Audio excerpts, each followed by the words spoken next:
These millions of Americans deserve our help. Senator Tina Smith never expected to be on the Senate floor talking about her own experiences with depression. When it started for me, I thought I was just having a bad day, or really a series of bad days. But in 2019, the then freshman senator was working on a bill aimed at expanding access to mental health. The more she worked, the more she thought about revealing what she wasn't saying. I had my own experience with depression when I was in college and then when I was older, young mom, and it started to feel just less than honest to not just put it out there. I realized that there was power in me telling the story, me particularly, me being a United States senator, somebody who supposedly has everything all together all the time. For Smith, the depression both times caught her by surprise, saying it felt like the color was draining out of her world. She lost interest in activities she loved and withdrew from friends and family. The thing that's so treacherous about depression in particular is that you think that the thing that is wrong with you is you. Smith got help.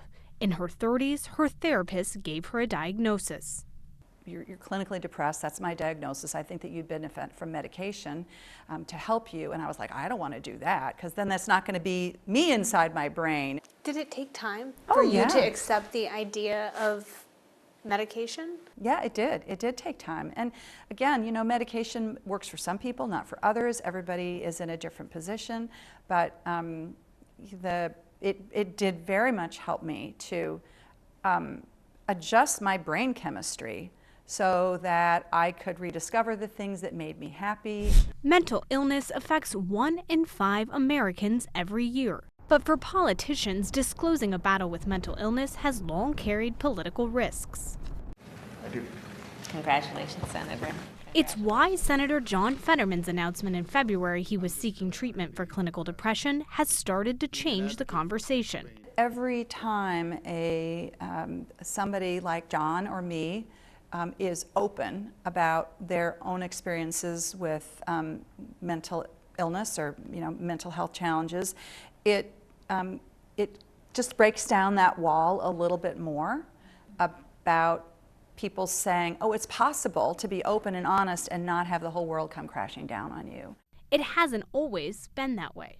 In 1972, Thomas Eagleton dropped off George McGovern's presidential ticket after it was revealed he'd undergone treatment for depression and received electroshock therapy. This decision is one of the most heartrending. Former Representative Patrick Kennedy, now a leading advocate on mental health, struggled with addiction and bipolar disorder in Congress. For years, he said he worked to cover it up. When I was in Congress, I did everything I could to keep everybody from finding out that I needed help. Lawmakers are hopeful that the stigma around mental illness may finally be shifting. There are consequences to the things you say and talk about, but I think in a circumstance like this that it's, it helps the conversation. I think it helps people realize and understand the impact that this disease has on people all across the country.